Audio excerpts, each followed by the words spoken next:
SSC ও সমমান পরীক্ষার ফল প্রকাশ। গড় পাশের হার 83.04%। যশোর বোর্ডের সর্বোচ্চ পাশের হার 92.32%। উচ্ছ্বসিত শিক্ষার্থীরা। শিক্ষার পেছনে ব্যয়কে বিনিয়োগ হিসেবে দেখে সরকার। ফল হস্তান্তর অনুষ্ঠানে প্রধানমন্ত্রী। শিক্ষার্থীদের কারিগরি এবং তথ্য প্রযুক্তি শিক্ষায় শিক্ষিত হবার তাগিদ। গঠনতন্ত্র অনুযায়ী জাতীয় পার্টির চেয়ারম্যান হিসেবে গোলাম মোহাম্মদ কাদের দায়িত্ব পালন করবেন, আপিল বিভাগের আদেশ।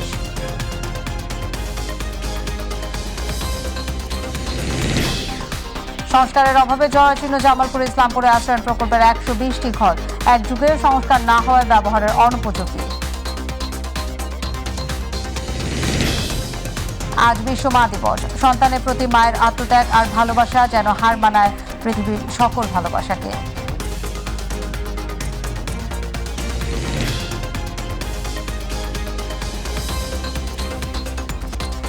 দর্শক শুনছিলেন শিরোনাম, চলে যাব বিস্তারিত সংবাদে।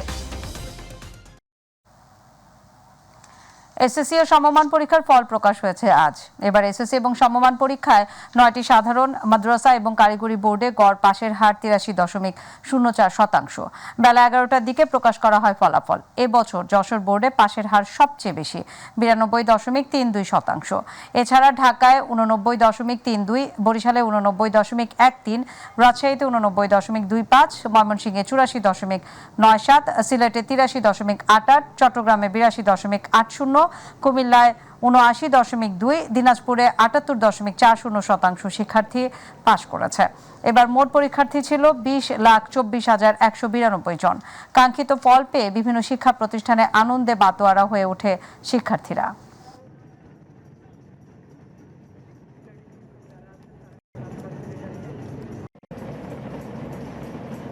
এতদিন টেনশন করছিলাম যে কেমন হবে রেজাল্ট, এখন আলহামদুলিল্লাহ ভালো লাগছে রেজাল্ট। আলহামদুলিল্লাহ ভালো লাগছে, আমার ছেলে গোল্ডেন এ প্লাস পেয়েছে।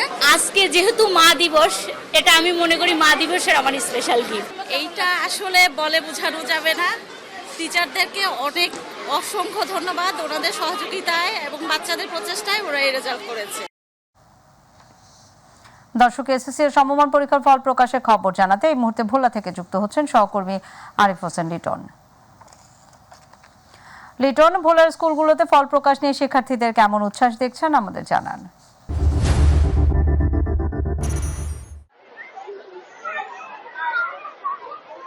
ধন্যবাদ নাদিয়া।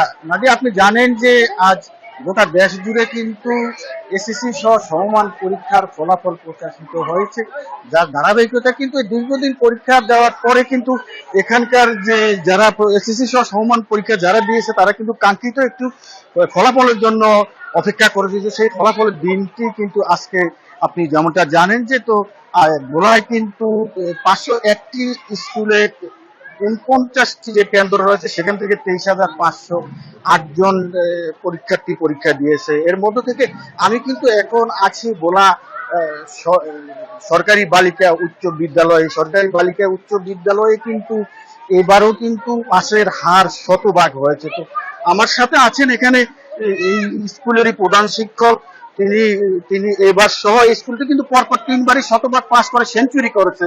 তো আমার কাছে সেই স্কুলেরই প্রধান শিক্ষক রয়েছে, আমি তার কাছে জানতে চাবো তার অনুভূতিটা কি, এই যে পরপর 3বার সেঞ্চুরি করেছে আপনাদের স্কুল। আমার অনুভূতি অত্যন্ত চমৎকার, আমি অত্যন্ত আনন্দিত এবং পুলকিত। বিশেষ করে আমার মেধাবী ছাত্রীরা পরপর 3বার শতভাগ তারা পাশের হার রেকর্ড করেছে এবং এবারও সেই 100% পাস করেছে। আমার মোট পরীক্ষার্থী ছিল 231 জন, তার মধ্যে 231 জনই পাস করেছে এবং এ প্লাস পেয়েছে 101 জন। তো আমি আমার সকল ছাত্রীদেরকে এই ভালো ফলাফলের জন্য সবাইকে ধন্যবাদ এবং সাধুবাদ জানাচ্ছি।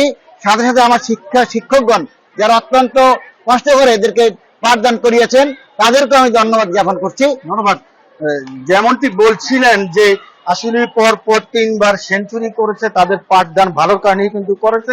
সেই সাথে কিন্তু তিনি বাচ্চাদের বাবা মাদেরকেও ধন্যবাদ দিয়েছেন, বাচ্চাদেরকে সুন্দর করে গাইড দিয়ে তারা এই এতদূর এগিয়ে নিয়ে গিয়েছে। এছাড়া বলা যে আরেকটি বয়েজ স্কুল রয়েছে সরকারি বালক বিদ্যালয়, সেখানে কিন্তু এবার পাশের হার 98.25% বলে আমাকে যেমনটি জানিয়েছেন। তো এই ছিল বলা থেকে আমার এসএসসি সহ সমমান নিয়ে সর্বশেষ খবর। নাদিয়া। লিটন, আপনাকে ধন্যবাদ। দর্শক, ভোলা থেকে আমাদের সঙ্গে যুক্ত হয়েছিলেন সহকর্মী আরিফ হোসেন লিটন। চলে যাব পরের সংবাদে।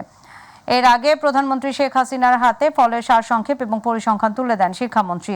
এরপর 11টায় নিজ নিজ শিক্ষা প্রতিষ্ঠান এবং অনলাইনে একযোগে ফল প্রকাশিত হয়। এ সময় প্রধানমন্ত্রী শেখ হাসিনা বলেন, শিক্ষার পেছনে ব্যয়কে বিনিয়োগ হিসেবে দেখে সরকার। শিক্ষার্থীদের কারিগরি এবং তথ্য প্রযুক্তি শিক্ষায় শিক্ষিত হবার তাগিদ দেন সরকার প্রধান। সকালে গণভবনে এসএসসি ও সমমান পরীক্ষার ফল হস্তান্তর অনুষ্ঠানে প্রধানমন্ত্রী এসব কথা বলেন।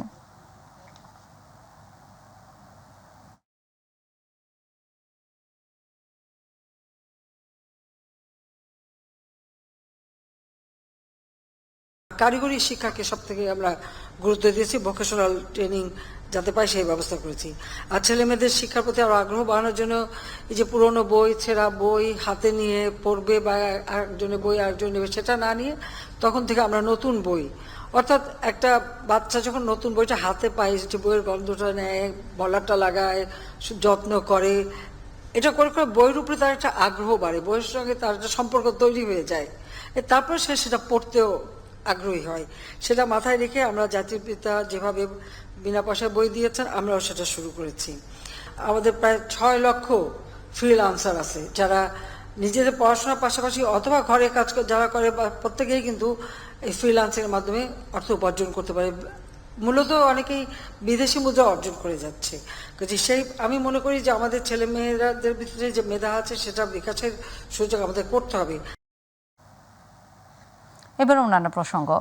গঠনতন্ত্র অনুযায়ী জাতীয় পার্টির চেয়ারম্যান হিসেবে গোলাম মোহাম্মদ কাদেরের দায়িত্ব পালনের বিরুদ্ধে লিভ টু আপিল খারিজ করে দিয়েছেন আপিল বিভাগ। এর ফলে জাতীয় পার্টির চেয়ারম্যান হিসেবে জিএম কাদেরের দায়িত্ব পালনে আর কোনো বাধা নেই বলে জানিয়েছেন তার আইনজীবীরা। সকালে আপিল বিভাগের জ্যেষ্ঠ বিচারপতি এম এনায়েতুর রহিমের নেতৃত্বে 4 বিচারপতির আপিল বেঞ্চ এই আদেশ দেন। এর আগে গঠনতন্ত্র অনুযায়ী জাতীয় পার্টির চেয়ারম্যান হিসেবে জিএম কাদেরের দায়িত্ব পালনে হাইকোর্টের আদেশ স্থগিত চেয়ে লিভ টু আপিল দায়ের করা হয়।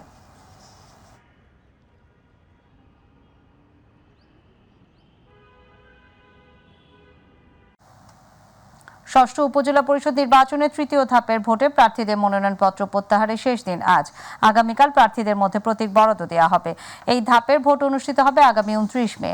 এর আগে 2 মে নির্ধারিত সময় শেষে মোট 1588 জন প্রার্থী তৃতীয় ধাপের ভোটের জন্য মনোনয়নপত্র দাখিল করেন। তাদের মধ্যে চেয়ারম্যান পদে 570 জন, ভাইস চেয়ারম্যান পদে 618 জন এবং নারী ভাইস চেয়ারম্যান পদে 400 জন প্রার্থী মনোনয়নপত্র দাখিল করেছেন। উপজেলা ভোটে অংশ নিতে এবার প্রার্থীদের জন্য অনলাইনে মনোনয়নপত্র দাখিল বাধ্যতামূলক করা হয়েছে। ফলে প্রথম এবং দ্বিতীয় ধাপের মতো তৃতীয় ধাপের সব প্রার্থী অনলাইনে মনোনয়নপত্র দাখিল করেন।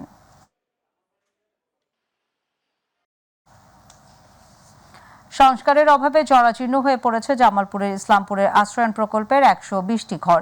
বর্ষায় ভাঙা চাল দিয়ে পানি পড়া, ভাঙাচোরা রাস্তাঘাট, পর্যাপ্ত টয়লেটের ঘাটতির পাশাপাশি রয়েছে বিশুদ্ধ পানিরও সংকট। এক যুগেও সংস্কার না হয় বেশিরভাগ ঘরই হয়ে উঠেছে ব্যবহারে অনুপযোগী। তবে প্রকল্প এলাকার নতুন করে ঘর নির্মাণের আশ্বাস স্থানীয় প্রশাসনের। প্রতিনিধি মাইনুল ইসলামের রিপোর্ট, জানাচ্ছেন শামস রাবিজ উচ্ছ্বাস।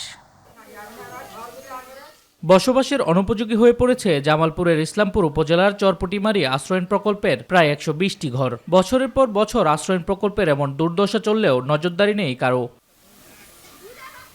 সুবিধাভোগীদের অভিযোগ, নির্মাণের পর একবারও সংস্কার করা হয়নি এসব বাড়ি। এ অবস্থায় ভেঙে পড়েছে ঘরের বিভিন্ন অংশ।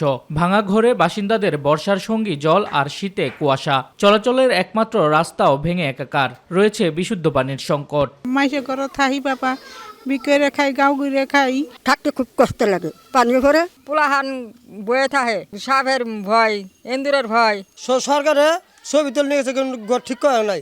আশ্রয়ণ প্রকল্পের পাশে বিদ্যুৎ সংযোগ ছাড়াই 3 বছর ধরে বসবাস করছে প্রায় 40টি পরিবার। আগামী বর্ষার আগেই জরুরি ভিত্তিতে বিদ্যুতের সমস্যা সমাধানের দাবি পরিবারগুলোর। কারণ বিদ্যুৎ নাই, কলের পানি পর্যন্ত নাই। আমি তো বেড়াপত্তা কিছু নাই, গরম নাই, মানুষের গরম নাই, অন্য জনের গরম দাম থাকতেছি। 26 থাকবে না, এখানে আমরা থাকবো। আমাদের তো থাকার মতো কোনো উপযোগী নাই ঘরগুলো। মানুষের ঘর থাকি, মানুষের বাই করি দেয়, খেদায় দেয়, তারপরও মানুষের ঘর থাকি। নির্মাণের প্রায় 1 যুগ অতিক্রম করলেও প্রশাসনের কোনো মনোযোগ নেই এই আশ্রয়ণ প্রকল্পটিতে। একাধিক চিঠি দিলেও সংস্কারের বরাদ্দ হয়নি বলে জানান স্থানীয় জনপ্রতিনিধিরা।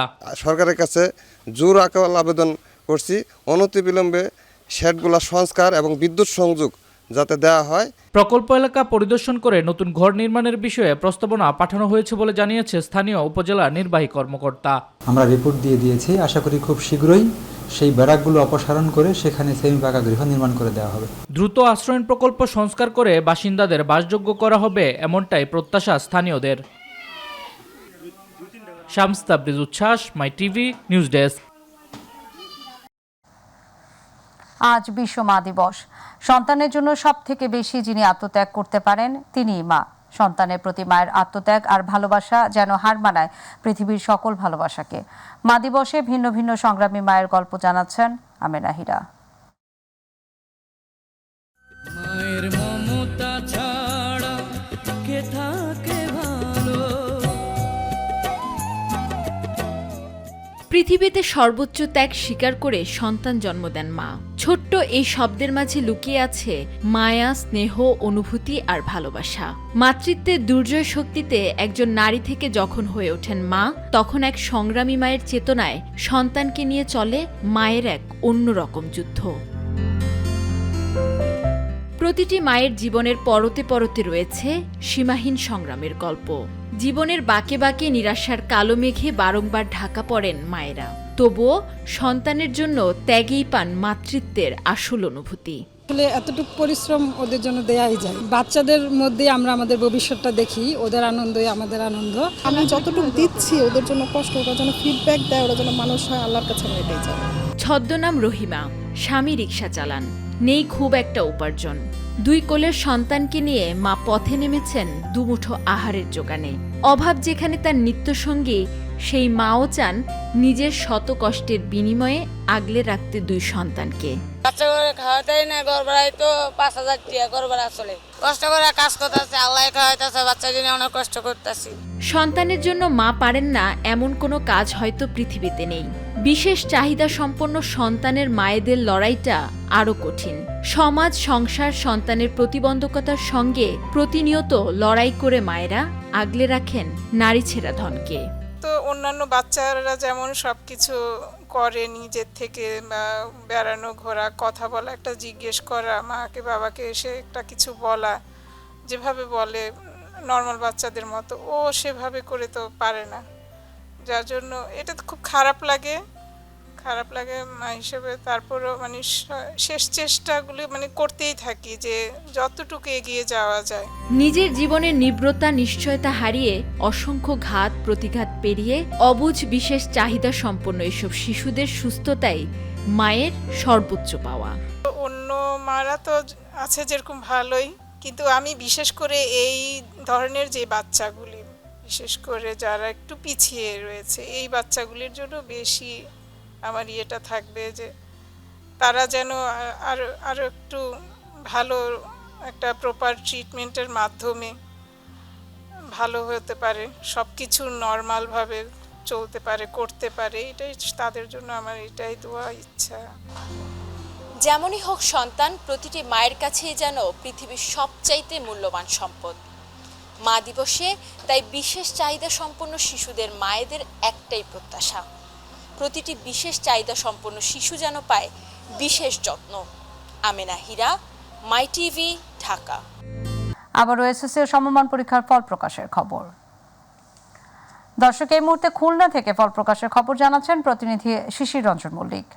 এসএসসি পরীক্ষার যে ফল প্রকাশ হয়েছে, সেই ফল প্রকাশের পরপরই খুলনায় কিন্তু স্কুল কলেজ, যারা বিশেষ করে স্কুলে এসএসসি পরীক্ষার্থী ছিল, সেই পরীক্ষার্থীরা কিন্তু তারা ঘরে বসে যেহেতু মোবাইলের মাধ্যমে, সফটওয়্যারের মাধ্যমে তারা রেজাল্ট দেখার সুযোগ করেছে। অতএব এখন কিন্তু আগের মতো সেই স্কুলের সামনে যে ভিড়, যে বাচ্চাদের যে আনন্দ উৎফুল্লায় তারা কিন্তু থাকতো, সেই রেজাল্টের যে আনন্দ সেইটা কিন্তু এখন ঘরের ভিতরেই হচ্ছে। স্কুলে সেই রকমটি কিন্তু আমরা দেখা যাচ্ছে না। খুলনা মহানগরীর বিভিন্ন স্কুলে আমরা কিন্তু দেখার চেষ্টা করেছি, কিন্তু কোনো স্কুলে তাদের কাছ থেকে, শিক্ষকদের কাছ থেকে জেনেছি যে তারা ছাত্রছাত্রীরা কিন্তু বাসায় বসে তারা অ্যাপসের মাধ্যমে রেজাল্ট দেখছে। এবার যশোর বোর্ডে পরীক্ষার্থী ছিল প্রায় 9টি সাধারণ এবং মাদ্রাসা বিভিন্ন ইসে যে এসএসসি পরীক্ষার্থী ছিল, কিন্তু প্রায় 80 লাখের উপরে আর কি। যে সেক্ষেত্রে পাশের হার কিন্তু যশোর বোর্ডেই মানে সবথেকে বেশি হচ্ছে পাশের হারটাই কিন্তু প্রথম, এবং সিলেটে হচ্ছে সবথেকে কম। সেক্ষেত্রে যশোর বোর্ডে যে পাশের হার সেটা হচ্ছে কি আপনাদেরকে যদি একটু জানাই, সেটা হচ্ছে 90%।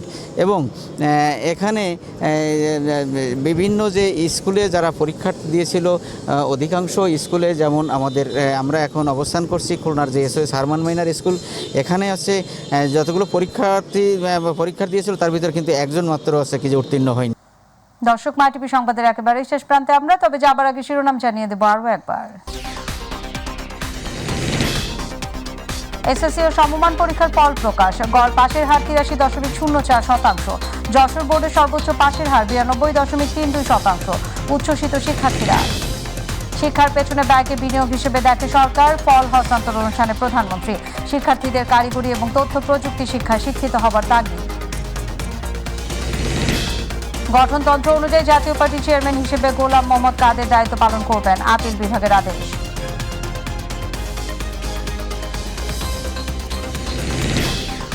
সংস্কারের অভাবে জরাজীর্ণ জামালপুর ইসলামপুরে আশ্রয়ণ প্রকল্পের 120টি ঘর এক যুগের সংস্কার না হওয়ায় ব্যবহারের অনুপযোগী। আজ বিশ্ব মা দিবস। সন্তানের প্রতি মায়ের আত্মত্যাগ আর ভালোবাসা যেন হার মানায় পৃথিবীর সকল ভালোবাসাকে।